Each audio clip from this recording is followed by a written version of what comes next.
A very warm good morning to all of you.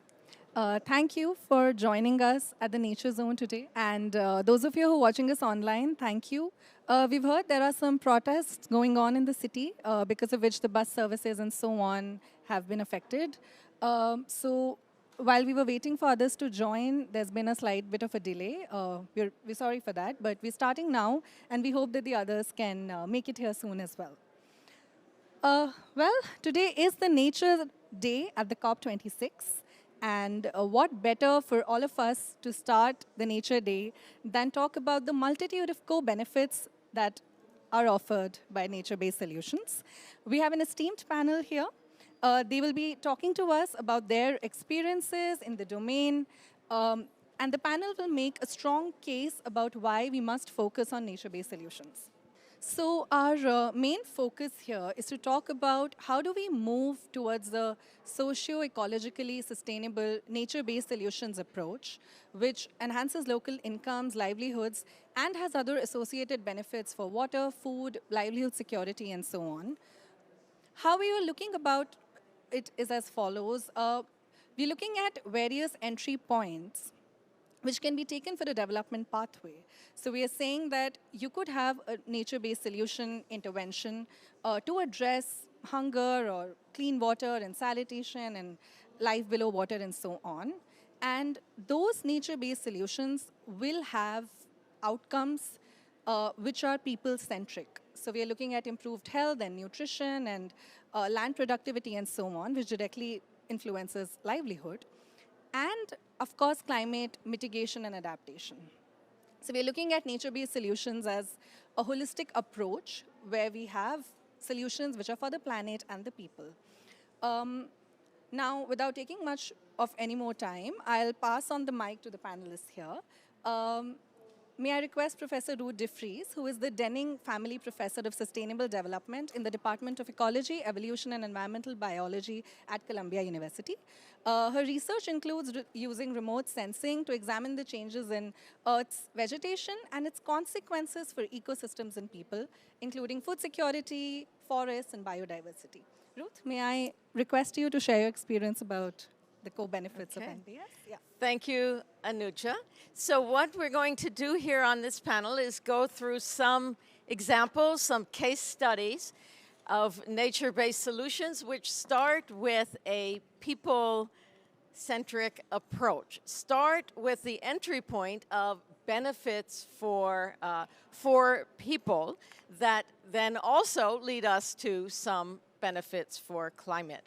So the entry point for the example that I'm going to talk about is nutrition, and the example from India of millets, the traditional cereals, which are highly nutritious, and also, as we'll see, increasing their production and consumption has a climate adaptation and climate mitigation benefit as well. So the Green Revolution, one of its consequences, in addition to vastly increasing production of rice and wheat with many benefits, one of the consequences of the Green Revolution was that the production of traditional millets, sorghum, finger millet, pearl millet, hundreds of kinds of millets became far less of a proportion of the overall cereal production in the country. And a outcome of that, because cereal diets in India are so heavily based on cereals, was that the nutrition, the consumption of nutrients in those millets declined because they're less prevalent in the diet. You can see there on the right that the consumption of iron, very important from a public health point of view, declined over the past decades as millets became a lower proportion of the overall consumption, and particularly affecting the rural poor, where the decline in the consumption of millets was the steepest.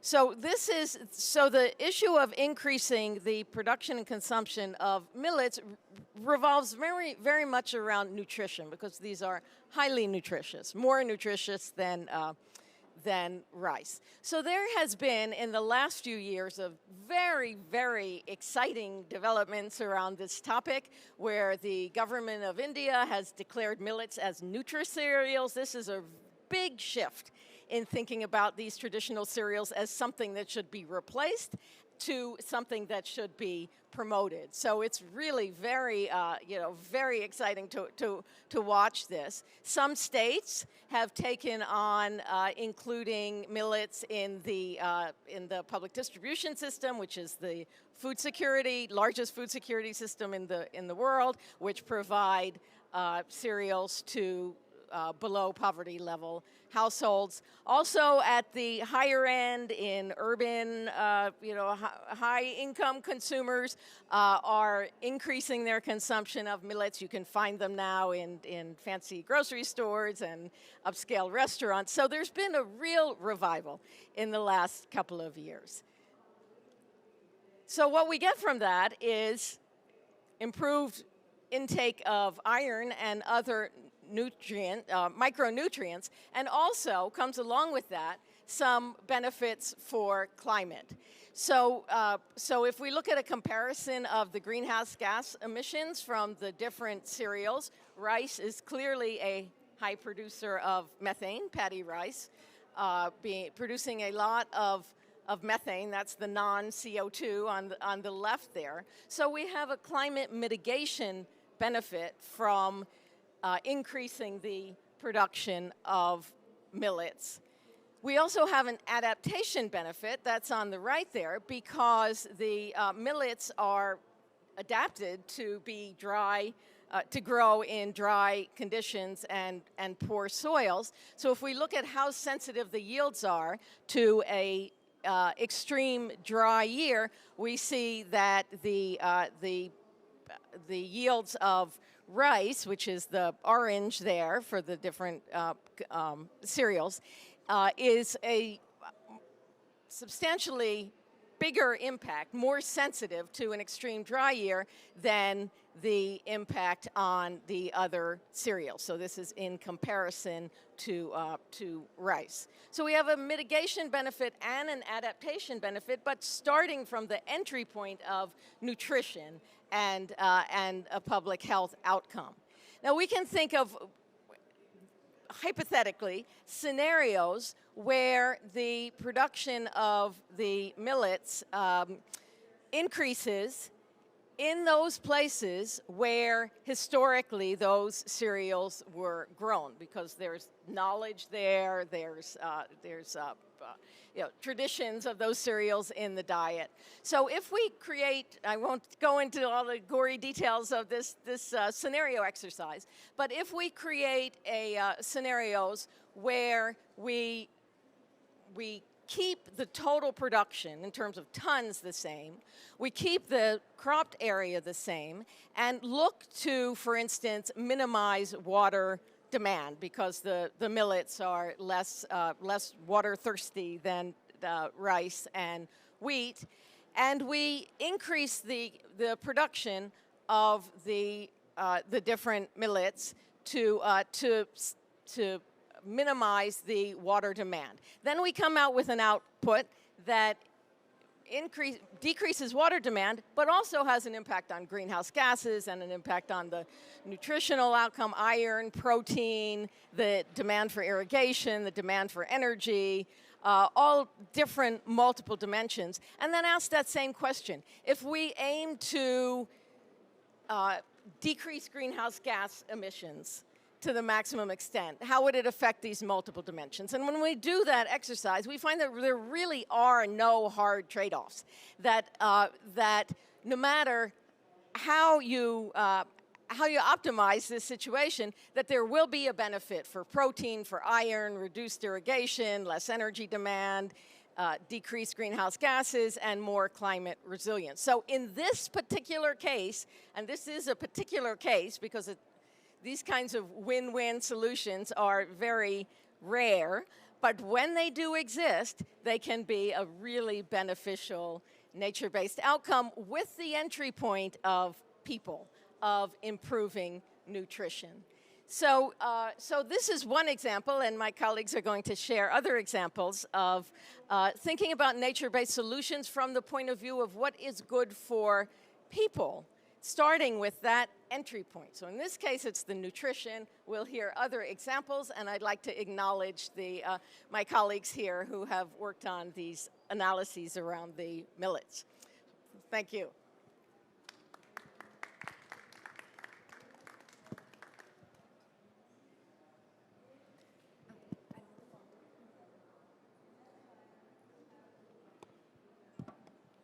Thank you, Ruth.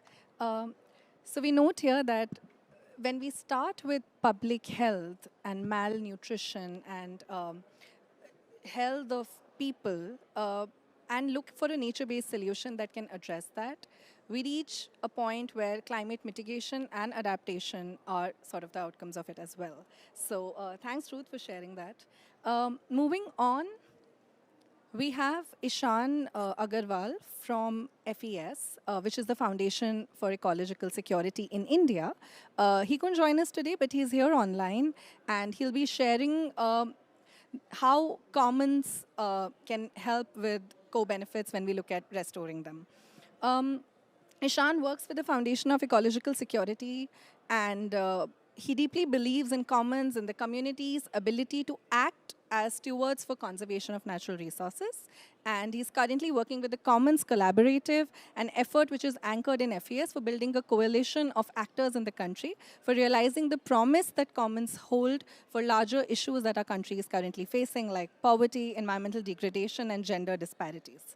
So here we go. Greetings from India, and a very happy Diwali.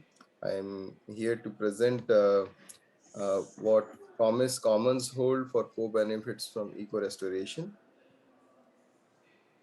I am Ishan from Foundation for Ecological Security. I'll discuss a bit about FES, my organization, and then a bit about commons and eco-restoration, co-benefits from eco-restoration.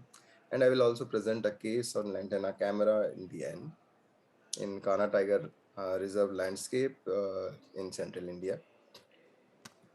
So Foundation for Ecological Security, we are committed to a gender inclusive community-led governance of commons in India for improved ecological and economic outcomes. This is kind of set the context. India has 25% of its land mass as commons, which is around 205 million acres of land. Around 350 million rural poor depend upon these forests and pastures for their livelihoods.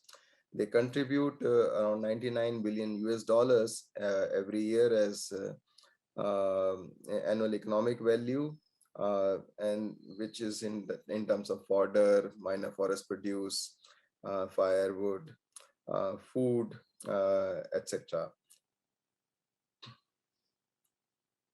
The experience of FES has shown that eco-restoration generally ensures that there is an improvement in to about 2.6 times increase in biomass, and also has an impact on incomes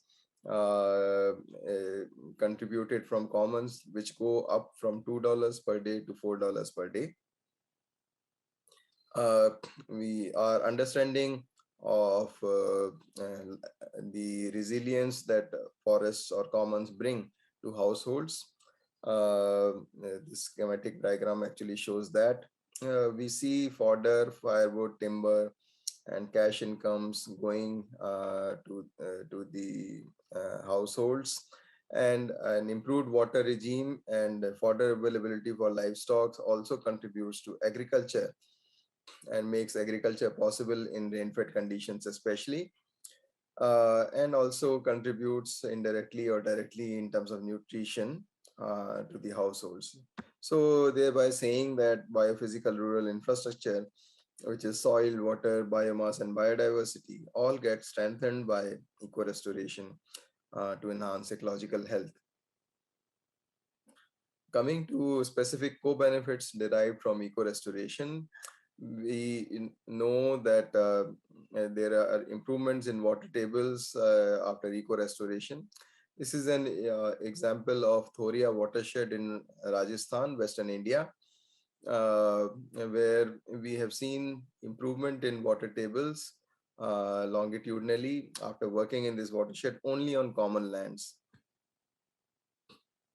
We also see land use changes in Thoria watershed, where a large amount of agricultural lands went from single crop to double crop, and there has been improvement in the condition of commons. There has been more forests and scrublands available. And the restoration also make possible the resilience of livelihood systems, and we see improvement in livestock holdings in the among the poor households, and also reduction in risk of crop failures in low rainfall years. And we see a rising milk sale despite the despite the changes in the rainfall patterns. uh, the impact of eco-restoration is not only in terms of biomass or land use, but also in terms of soil stored carbon, increase of microbial activity, and also improvement in biodiversity, where we notice the improvement in number of tree species, shrubs, climber species, grasses, etc. The increase in floral biodiversity is also complemented with improvement in faunal biodiversity, and thereby the benefits coming from the faunal biodiversity to communities and agriculturists, especially in terms of improvement of pollinators and improvement in number of pollinators and pest predators, uh, which help in seed dispersal and pest control. Coming to the specific case of Lantana eradication in Kanha Tiger Reserve landscape, which is somewhere here in the state of Madhya Pradesh in central India. We know now that India's tiger habitats are severely impacted by Lantana camera, which is a highly invasive species. We also know in Madhya Pradesh itself, around more than 4,000 square kilometers of area is under Lantana camera. Uh, the invasion of lantern camera means that there is less availability of fodder, less growth of native grasses, and the inaccessibility of the commons is increasing. So in the Kana landscape, which is located in Mandla district of Madhya Pradesh, this is how the typical landscape looks like. And this is where the intervention around Lantana was centered, basically commons and some areas of private uplands, which were infested with Lantana, which made agriculture impossible there. So what are the community perceptions around Lantana? We have seen a decline in millet cultivation because of Lantana, which grows on barra lands, which are basically uplands. There has been communities feel that they are unable to access important non-timber forest producers from the forest because of the Lantana thickets. And it also becomes a potential source of human wildlife conflict by roosting in the Lantana, by making it a ideal habitat for wild boar. It reduces visibility for communities in the forest areas. And the usage of Lantana has been on the rise because of its availability and low quality firewood and for fencing.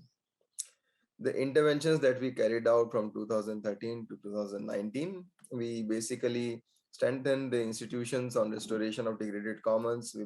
We tried to bring in better governance of land and water commons, focused on women's participation and leadership. facilitated communities to build rules on for natural resource management, bridge the gap between community and the forest department, and provide certain technical inputs to the community wherever required. So this gives some idea about various sites where we eradicated lantana around Kana Tiger Reserve, mostly around 5,426 hectares of area that has been cleared of lantana in last 5-6 years. We in 2019 we embarked upon the studies of the impacts of lantana eradication in forest fringe areas, and we studied some hypotheses like whether there is a correlation between grazing land and fodder availability and management of invasive species around in the village. If there is a correlation between agriculture production system and provisioning services obtained from uplands and invasive species on the land, whether there is crop rates reduced in the villages where invasive species have been removed, and whether there is a reduction in effort for protection of the field by farmers after removal of invasive species. We are also trying to understand activity patterns and movements of wildlife close to human settlements in areas where lantana has been removed. So the findings of our study has been that a large number of farmers are using lands cleared of lantana for grazing, which means that there is an improvement in growth of fodder productivity of those lands. We see quite a market rise in community managed in the fodder productivity of community managed commons. We also see a market rise in terms of biodiversity and non-timber forest produce collection from these sites. About 96% of the farmers, they basically express either much ease in accessing non-timber forest produce or slight ease. So, which means that the lantana eradication has helped the farmers immensely. And of course, the benefits in terms of biomass and carbon stocks, there is a market increase in the both these indicators. We see impact on crop raiding and the effort for protection. In the map, these green spots that you see are the watchtowers that the farmers would make to protect their land from wild animals, from crop raiding. And these green ones, they are now not existing anymore, which means that farmers are putting less effort in protecting their lands from crop raiding, which is a very big impact of lantana eradication efforts. We also see that because of the improvement in availability of fodder and water in the village, we see impact on cattle kills and cattle injuries. They are both going down. So finally, the two before-after images sum it up.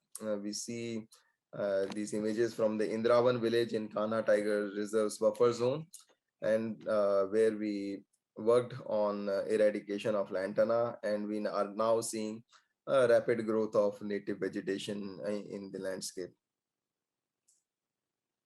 That brings me to the last slide. Thank you very much. Hope you have a very fruitful conference. Goodbye.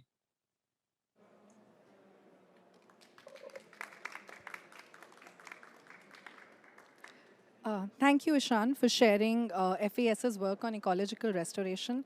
And I think what we see here is that when you put people and communities at the heart of ecological restoration, not only do you see benefits for carbon and soil and water and so on, but things that affect them more directly, fodder availability, livestock, and these are farmers. And when we see that these things directly impact their livelihoods. That's a more holistic sort of way to look at it. Moving on, I will invite Ruchi Ahuja, who leads the Environmental Defense Fund's global climate smart agricultural work, which addresses development and resource challenges while reducing greenhouse gas emissions from the sector.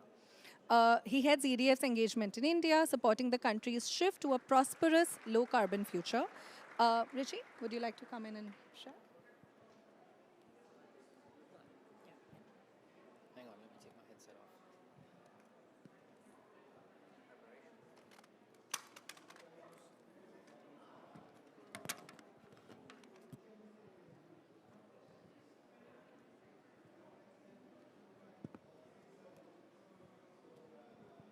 Okay, I'm not going to be. Can you all hear me? Oh, great, perfect. So thank you, Anuja, and thank you to the earlier two presenters. What a fascinating set of presentations. Totally enamored by what I saw online. Just the fact that these are such people-centric approaches and you're getting these huge plethora and abundance of outcomes. That's really cool. So I'm going to come at it from a different angle because we're trying to offer some different types of case studies. Again, my name is Ruchi Ahuja. I work with Environmental Defense Fund.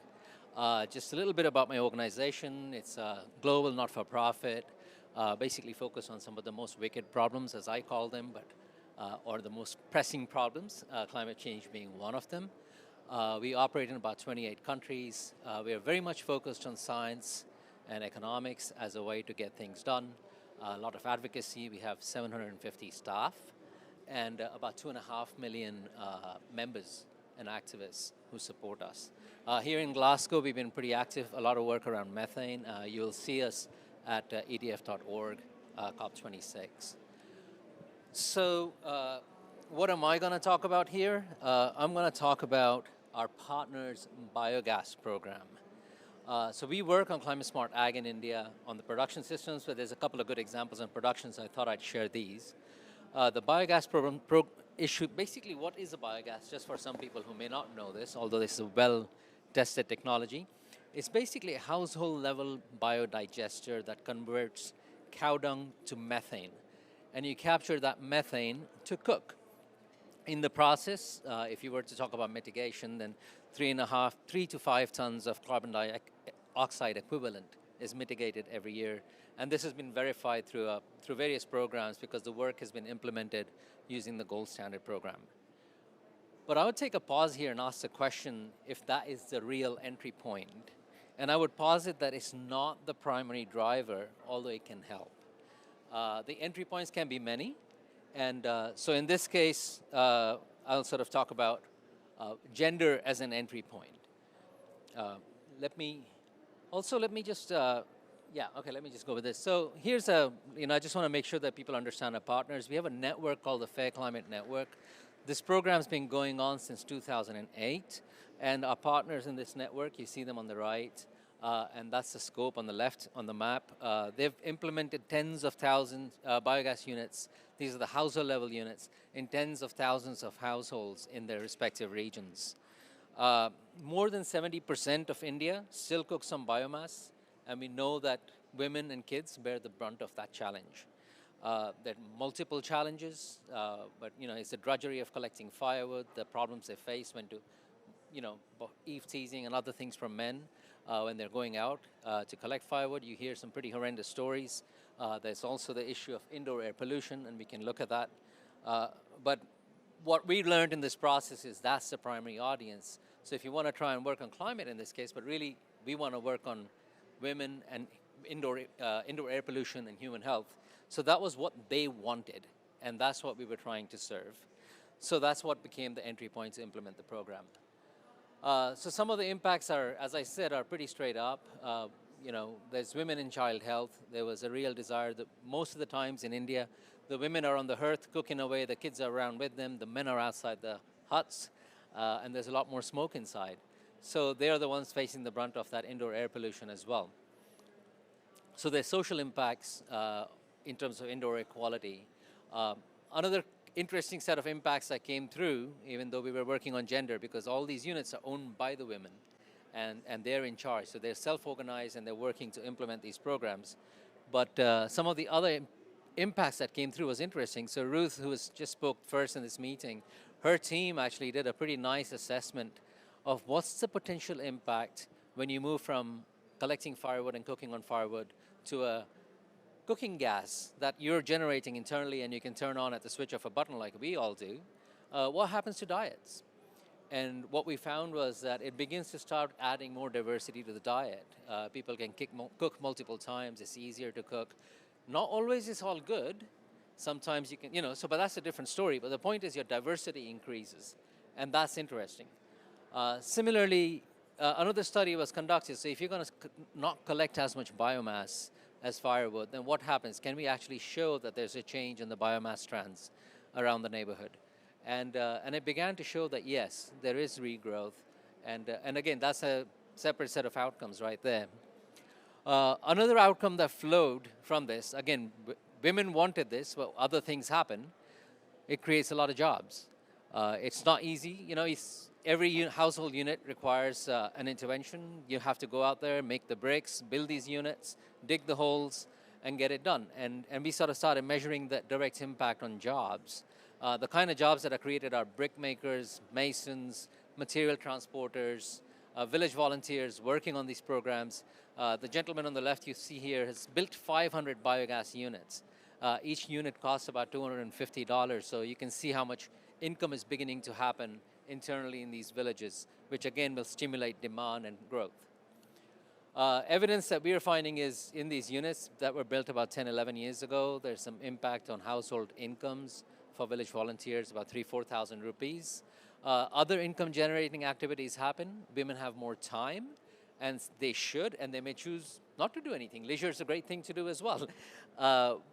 But what we're seeing is, there's more focus on animal husbandry, petty trade pops up, little shopkeeping. They want, mobile banking is happening, so some of them are turning into bankers, mobile bankers, cycle repairs and small mechanics. Again, all income generating activities.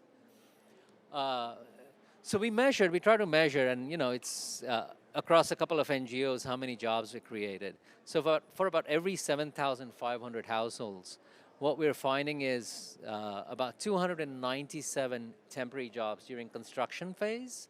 And then for every 100 units, there's a women micro-entrepreneur that is trained to monitor the biogas unit and service it and repair it. And there's about 110 of those, and they earn about 2,000, 3,000, 4,000 rupees per month from that particular activity. Other interesting impacts that came up, this has happened to me in the field. I've been sitting in and talking to a bunch of people about how their biogas unit program is coming along, and I asked this little girl as to what did she think of her mom's biogas unit, and this answer surprised me. She's like, I can get to school on time. My mom cooks every morning now, and it's really quick, and I don't have to be late at school ever. Never would have thought it, but it has real impact. And so that's, again, just a series of benefits flowing from what we thought was a gender intervention, inclusion, and economic activity for women, and with mitigation co-benefits. But then here you go, you get a whole plethora of impacts. So really, in a nutshell, what I'd say is you have to focus on fulfilling a demand at the local level. You have to sort of identify what is the want, and then figure out how you're going to fulfill that want, and what are the outcomes that are going to flow from it. So from our lens, I often talk about this as development in a small place like India, or a rural, poor place like India, or other rural settings. Development is the primary objective. And it's a very all-encompassing word. Everything we saw in there was development. And climate sort of flows from that. So it's just about low-carbon rural development is perhaps another way to put it. Let me pause here. Thank you so much.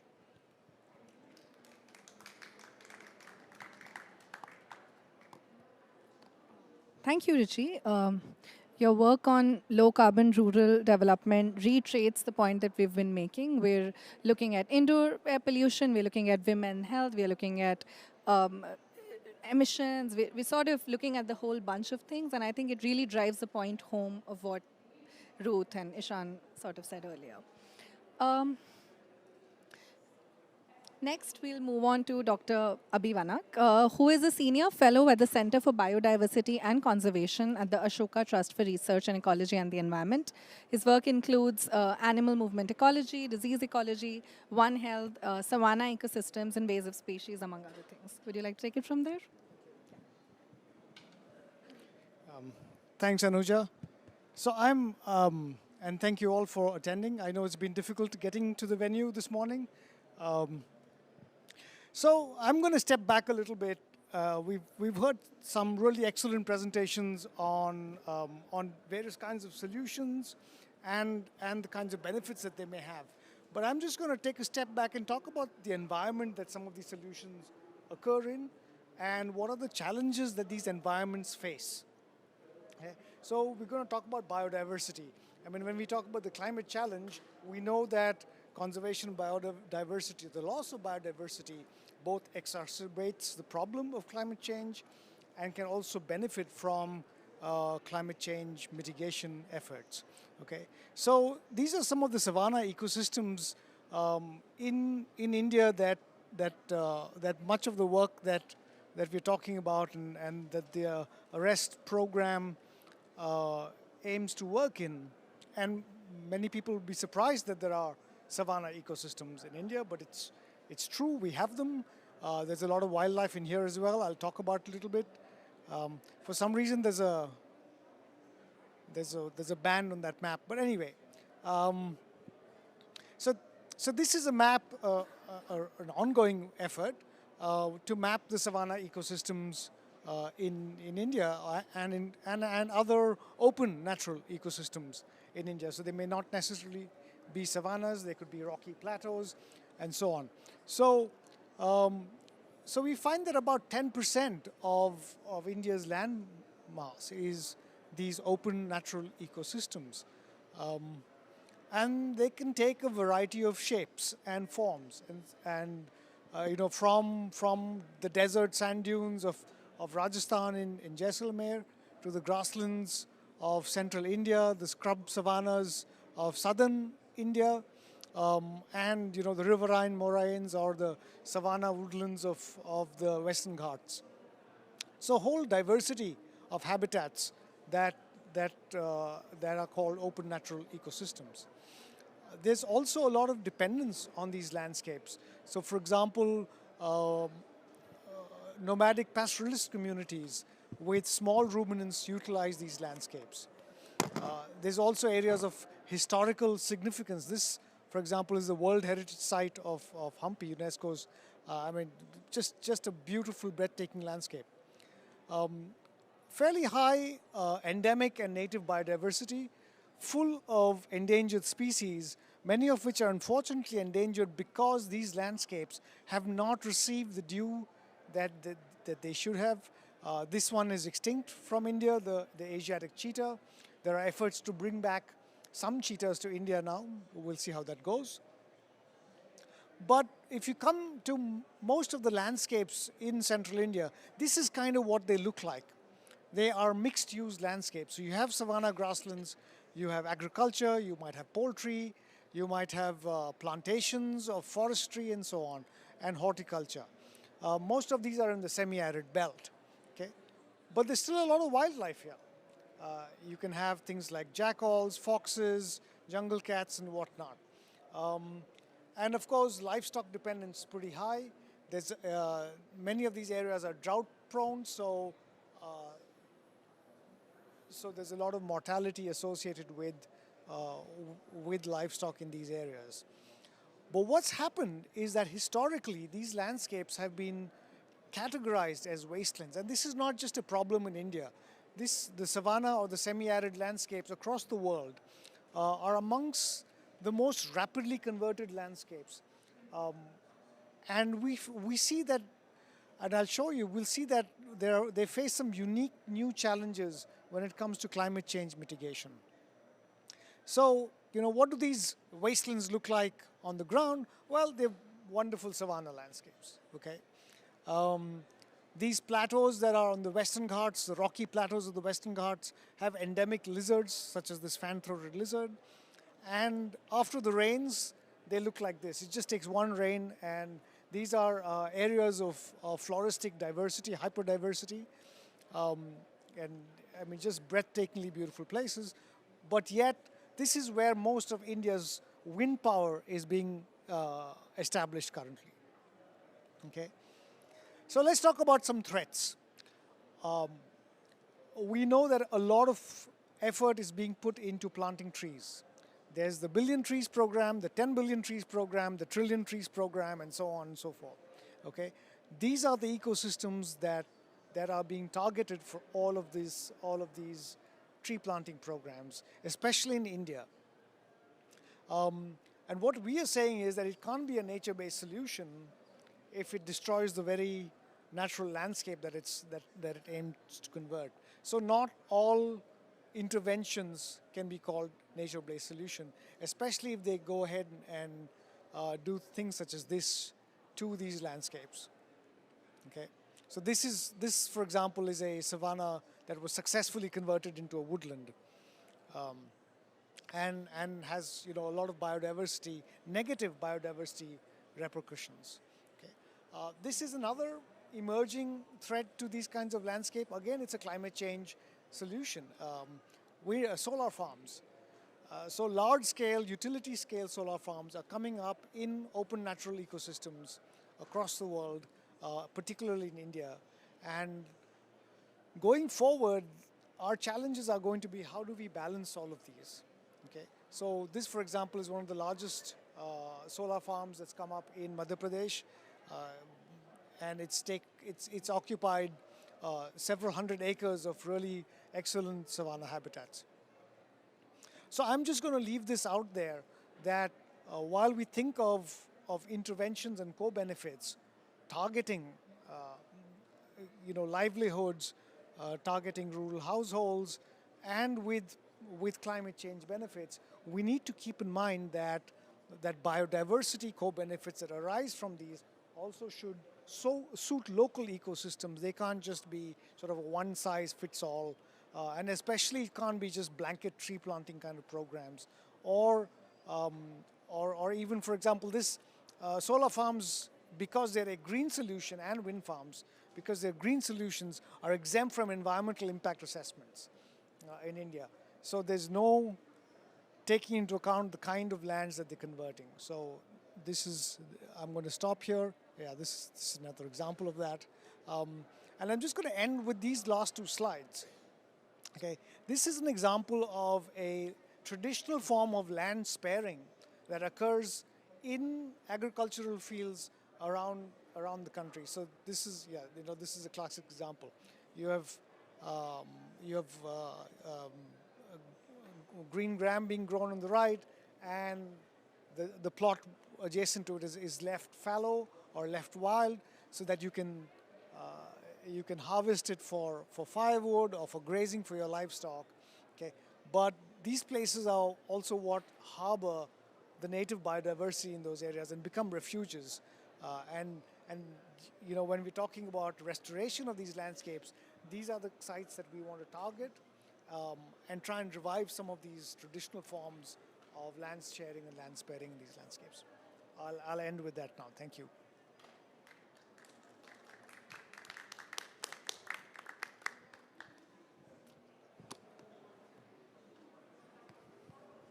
Thank you, Abhi. And thank you for bringing in the question of trade-offs and being ecologically responsible, because that's how we started. We started by saying that we want to identify a pathway for nature-based solutions that are both ecologically and socially responsible. So I think that it's interesting, and I'm sure we'll come back to it in our discussion. Next, we have the final presentation for today before we move into our discussion. By Dr. Ravi Prabhu. He's the Director of Innovation, Investment and Impact at the World Agroforestry Center. And he served on various international initiatives and commitments, including the Millennial Ecosystem Assessment and the UN Millennial Project Task Force. So over to you, and we'd like to hear what you have to say. Thanks, Anuja.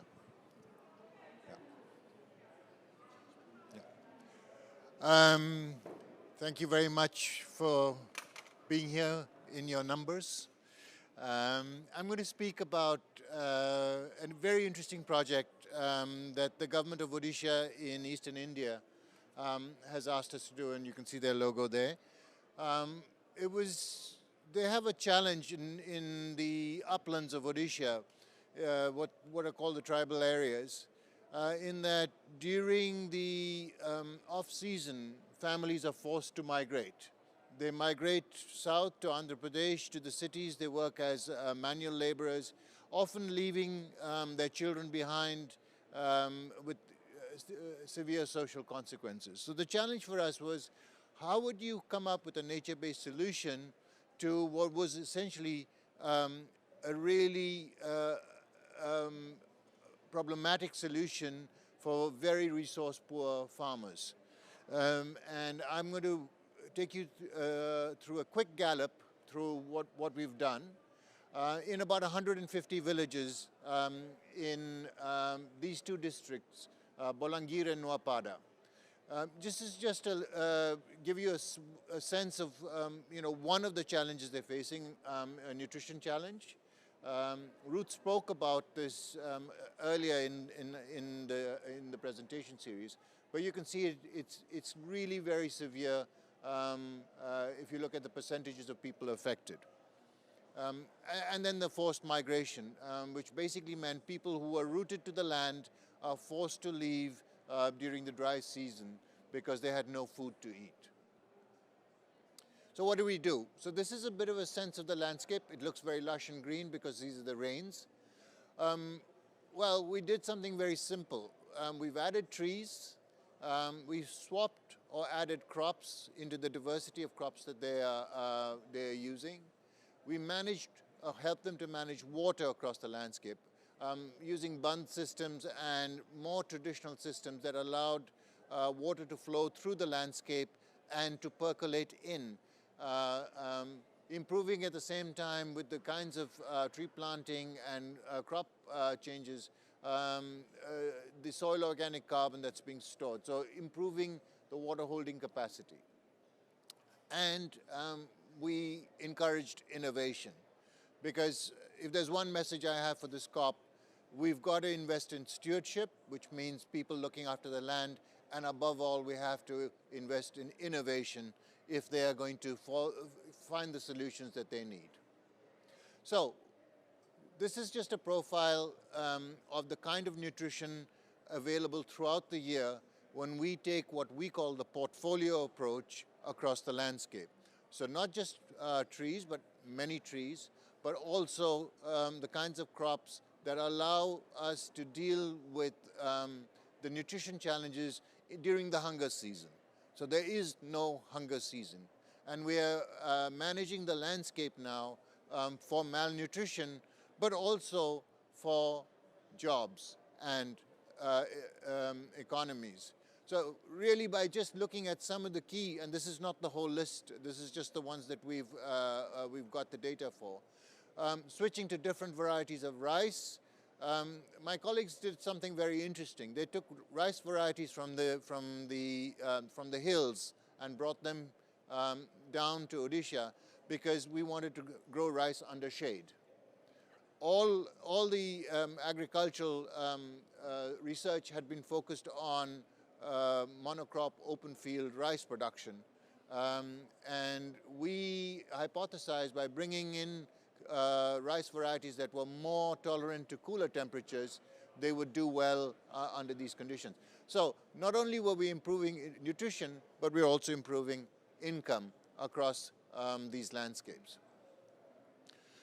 The challenge with any of these systems is the knowledge.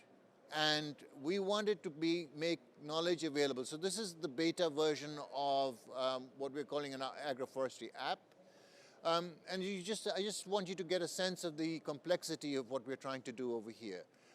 To bring in a whole lot of factors that is evidence-based and provide them to farmers so that they can make the kinds of selections that they need to. So this is available. You can go to the App Store and get it.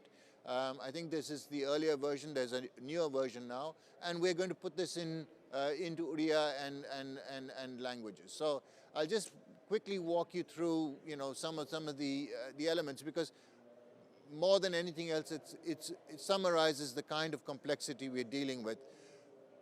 And the challenge we have with most development programs is that they turn complexity into something simplistic. And that really causes the problems that we are seeing over here. What we want to do is to support farmers to make the kinds of choices they want to in the landscapes as they find them. So this is my last slide here. What you're seeing here is the result of 3 years of work across these 150 villages, where I think roughly 10,000 hectares of land is starting to come back and become green. And the response from farmers is great. Roughly a third of the farmers who used to migrate do not need to migrate. They have doubled their income. Families are together, so kids are not left, and with all the exploitation that one would see of children, particularly girl children, is starting to stop. And the Odisha government has asked us to start working across other districts in the state as well. We have not yet done a full climate impact analysis, simply because we are not confident that we have the technology yet. So we are working together with the Aga Khan Foundation and CIF in 3 other states in India to develop a MRV system for low carbon agriculture, which we would apply in these states.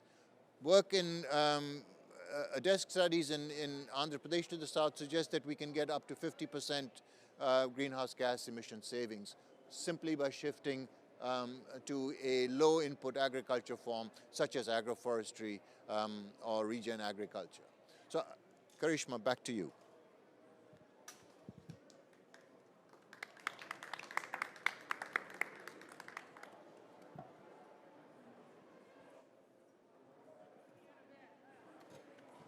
Thank you, Ravi. And that's all right. I think the implications of agroforestry on society, I mean, in terms of migration and protection of girl child and, women empowerment to some level, it's remarkable. Thank you so much for sharing that. So we've seen some great case studies, and we've seen a lot of win-win solutions and co-benefits and so on. I think the first question that pops up is that if you're looking at all these solutions, and I mean, Ruth, you said that there were no hard trade-offs. So when you did that study, you saw that there weren't many hard trade-offs. Then the question that arises is, what are the challenges or what are the barriers for us to scale this effort? How do we take it from individual case studies and pilots, which have worked really well, and we have data showing that it has, but how do we scale it up? How do we think about it on a macro level? And I think I'm going to go around the panel with that. Ruth, do you want to start? Yeah. Okay, thank you. So when we look at the multiple dimensions like greenhouse gases or water or production of nutrients, micronutrients like iron, then we might not see any hard trade-offs across those dimensions. But there are very real reasons why it's not easy to increase the production of millets. One of them is the milling technology has not advanced, so milling and processing is difficult for millets. Another is sort of cultural, in that these cereals have been seen as lower status. That may be turning around, but it takes quite some time to turn that around.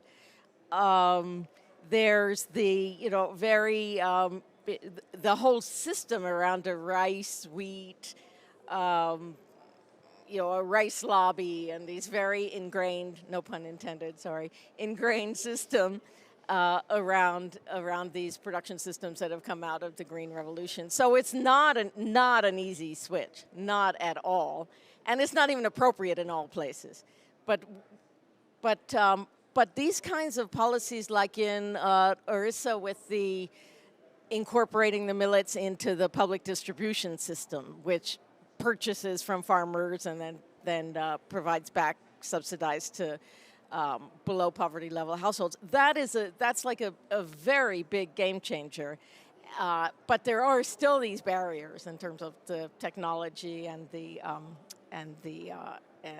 cultural acceptance. Yeah, thank you. And I think it's also the complexity and how context specific that it is, and everybody's been sort of echoing that. Richie, what would you say about scaling it up? And whenever we think of nature-based solutions, we always think micro. So how would you think of scaling it up? Oh boy. So look, I would probably start with let's start with people should want what you want to scale up. And that's context and place-based, as you said. So if people can want it, then the next question is, how do you create the enabling conditions? What are the levers that you need to pull to fulfill that want? Finance is often talked about, and it's true, you need money, but money just doesn't flow. It only flows to places it can go to. And so, to cut a long story short, what I'd say is you have to have near customer institutions at scale to fulfill these wants and facilitate these transactions and measure impacts. So to me, those are the highways of change. I mean, that's the delivery vehicle.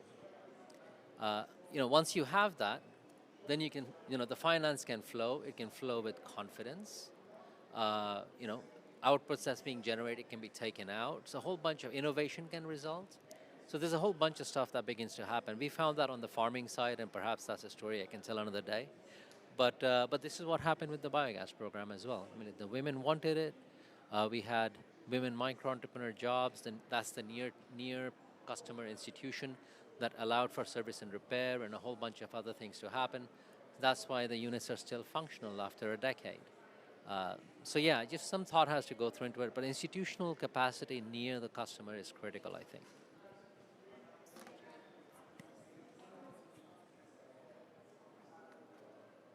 Yeah, institutional capacity, and just following up on that, what would you think of institution capacity which might not always work together?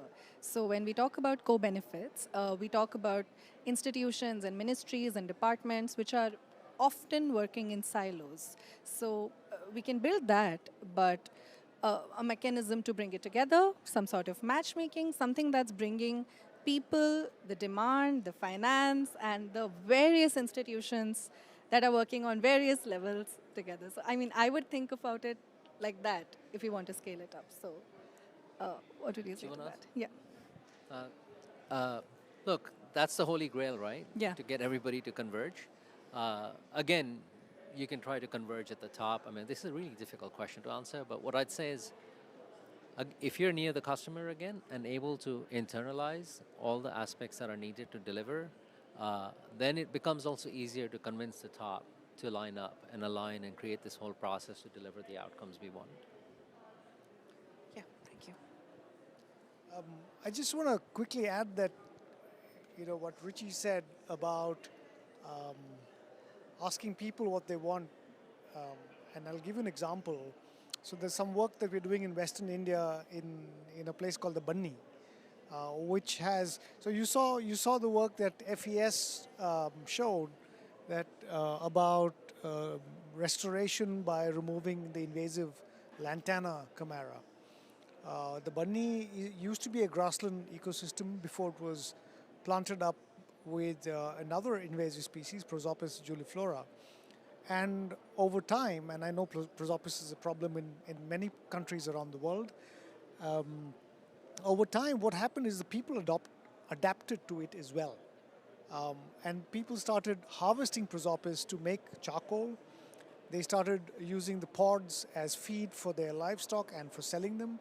There's resin cultivation from Prosopis, and there's honey collection from Prosopis. So now they don't want Prosopis gone from the landscape either. Okay, so whereas as ecologists, we want to come in, we see our intervention as removing invasive species because we see that as restoring the ecosystem to what it was. And the people in the Bunny used to be pastoralists. Well, they still have very large herds of livestock, but they're no longer pastoralists. Now they're ranchers and milk producers. So they use the money that they get from prosopis, stick and charcoal sale to buy feed to feed their livestock. They're no longer dependent on the grasslands. And they actually find this system works better for them. So, you know, putting people, what you said also, putting people at the center of this can sometimes have weird trade-offs that are not anticipated and can ultimately result in, you know, outcomes that may not always, from an ecological point of view, appear to be what we want to see. So that's just something to keep in mind. Yes. Also, as a follow-up to what you said in your presentation, there are trade-offs. There are threats from plantations or monocultures or nature-based solutions which offer low biodiversity and so on. But the trade-off exists because they actually might be easier or a more cost-effective or, you know, simpler solution to implement. So when we look at it from the viewpoint of policy or the government, how do you think those trade-offs can be managed, and how does one sort of make a case for nature-based solution that's ecologically responsible?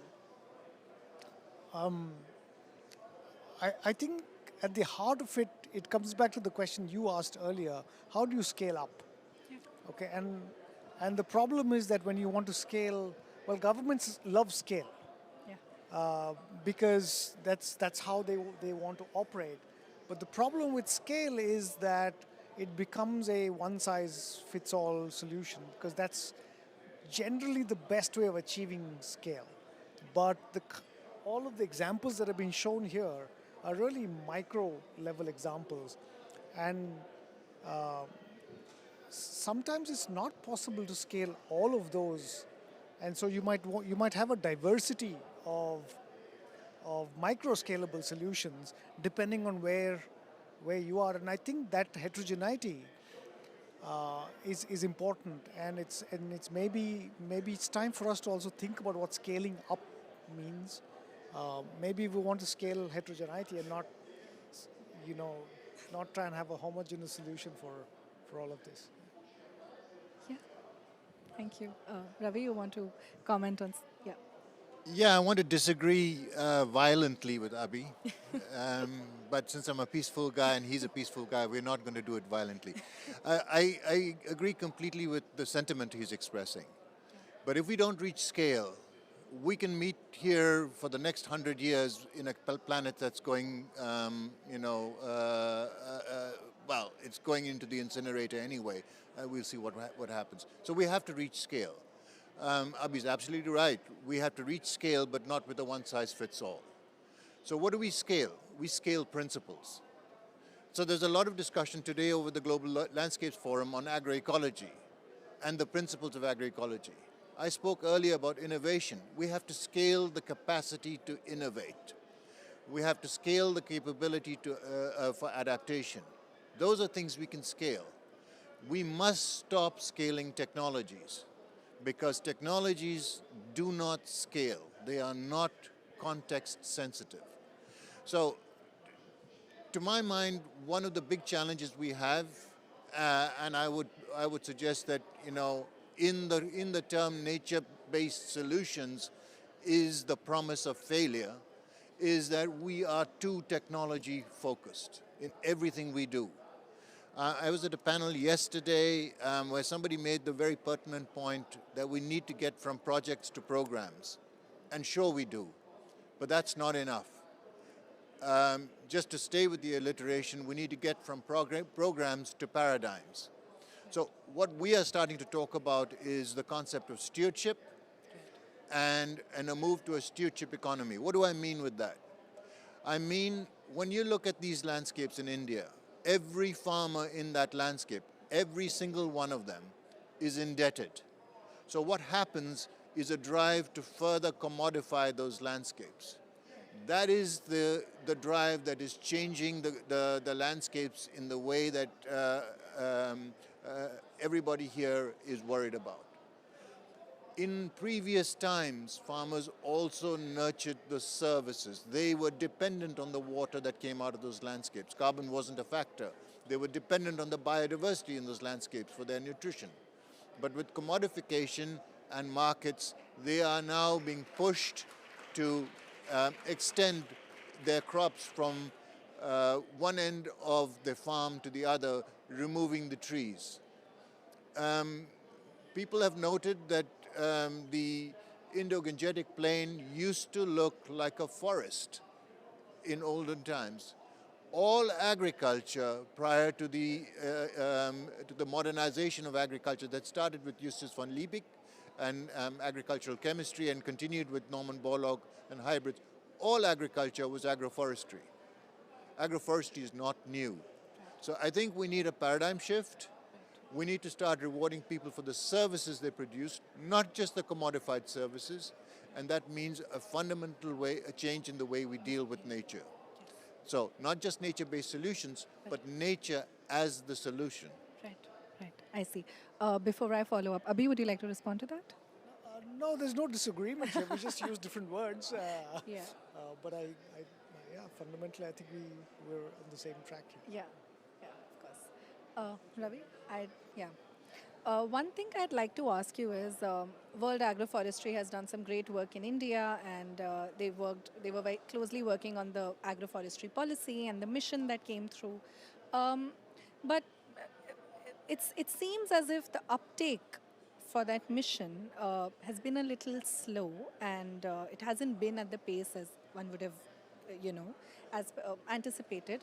So, do you agree that what are the challenges because of which, even though there was a policy, there was a mission, there was finance, it was in a mission mode, so, we had different departments and ministries coming together. So, I mean, it did check a lot of the boxes that we're thinking about. So, what do you think was the reason that there hasn't been sufficient uptake, and what lagged, or what can be done now, sort of, to encourage agroforestry?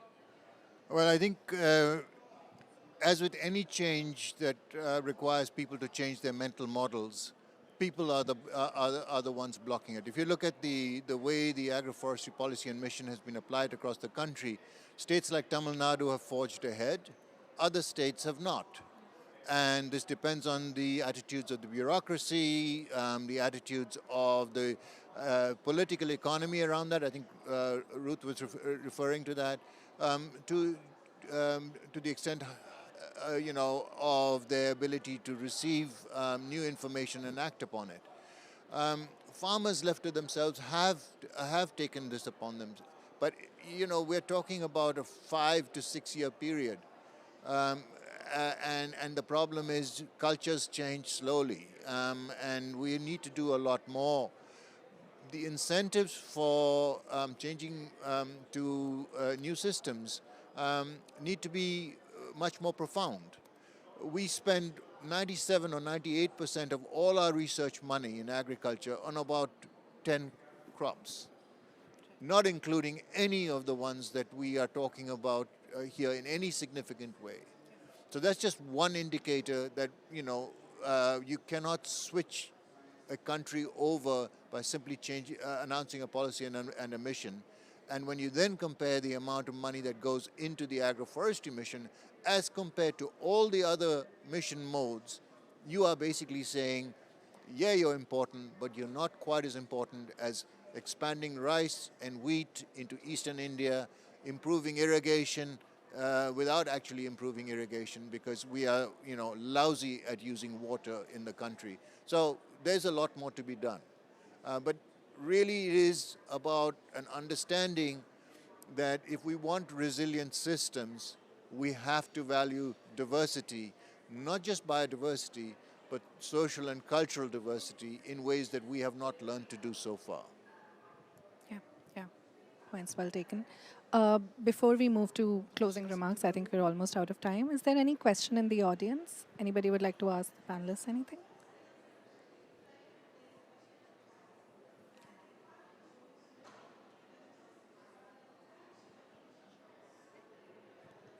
I can talk? Is this okay?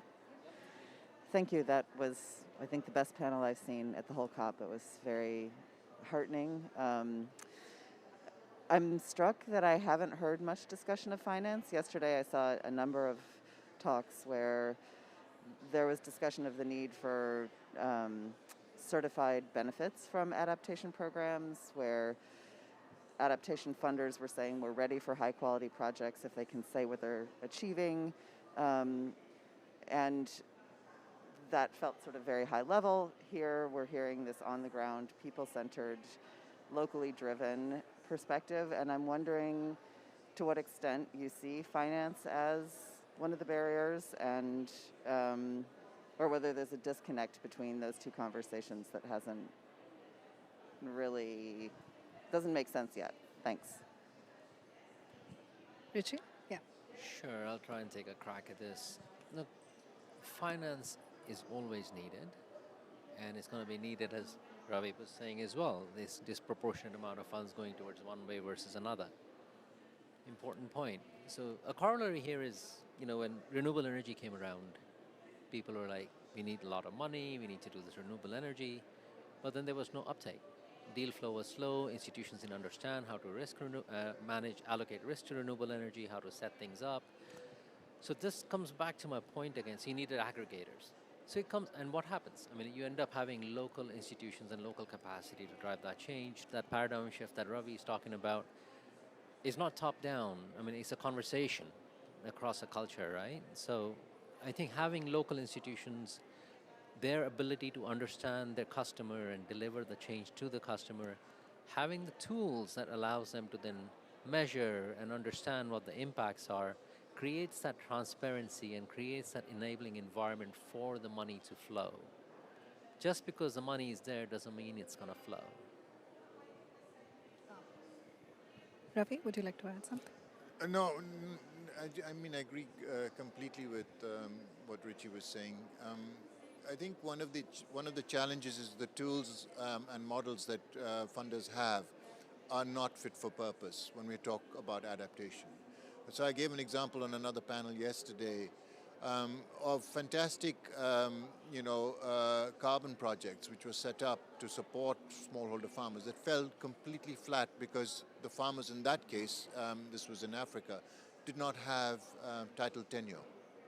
So if you cannot deal with the institutions that exist on the ground, you are trying to press them into your models, then you have a barrier and the funds can't flow, although everybody wanted to invest. So I think we need new models. I think there are possibilities to develop these models. And I think what we need is also a change in the way the value chains that come out of these systems are managed, and who has access to what. So I think it's all very possible. This will sound trite, but I think what we are facing is a large-scale failure of imagination. Yeah, I think we need to start understanding and dreaming a different future. Then we'll make it happen. Thank you. Thank you for that. Anything else? I thought we had a question online. All right. Okay then. Okay. We're almost out of time. So can I request you all to give me quick closing remarks, a minute of what you think? Ruth, we can start with you. Okay, thank you. I'll just reiterate, I think the concept that is run throughout this whole panel is that nature-based solutions, we're really talking about people-based solutions, which might have some benefit for climate mitigation or climate adaptation. But starting with the people and the development needs and what people on the ground see for their aspirations and for their future, that's where any solution has to start. Not only from the point of view of achieving the need for development, but from the point of view of just being successful. If there is a climate mitigation angle, we'll not be successful if people on the ground don't see it to their benefit. So I think we're starting to see that, a different thinking about nature-based solutions really being people-based solutions. Yeah, Richie? No, first of all, I want to say this has been a pleasure to be a part of the panel here. It's a really rich discussion. I agree with everything the panelists are saying here. I mean, I think we're all on the same page. What I'd say is just take a pause, embrace complexity in all its glory, I guess. But it's just, that's just what nature is. And you know, and that's what people are. And so if you try to fit one size solution, across the whole landscape, some things do work, but not everything works. And I think, again, I just want to reiterate the point that change requires a highway, and that delivery mechanisms, those things. I mean, as we're talking about scales, that's really what's needed. I mean, like I'm pretty adamant that near farmer or near customer institutions that can sort of help be in that discussion, participate in discussions with customers, share knowledge, obtain knowledge, pass it back and forth. That is what will lead to the outcomes we want and allows people to imagine a different future. Thanks. Yeah. I guess I just quickly want to say two things. One is that from a biodiversity conservation perspective, we are going to face a lot of challenges from several different angles. One, of course, we have a biodiversity crisis. Everybody knows it. We talk about restoration of landscapes. You will then talk about restoring biodiversity in those landscapes as well. But they're not always going to be easy transitions. There are going to be costs on all sides. Sometimes there can be benefits, for example, as we saw with Ishan's talk, but in other cases there might not be.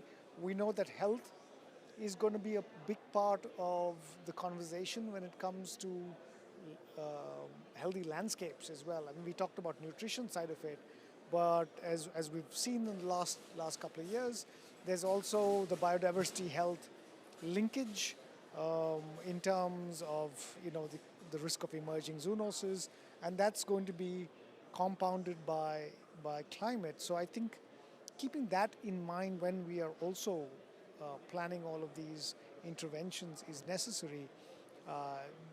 Just sort of trying to take whole systems thinking approaches in all of this, embrace the complexity of it, as Rishi says.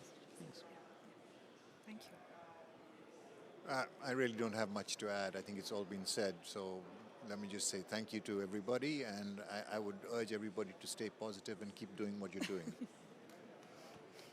Thank you for that, Ravi. I think we all needed to hear that. So yes, I think we can take away from this that we need to put people at the center of this. That's I think the biggest takeaway.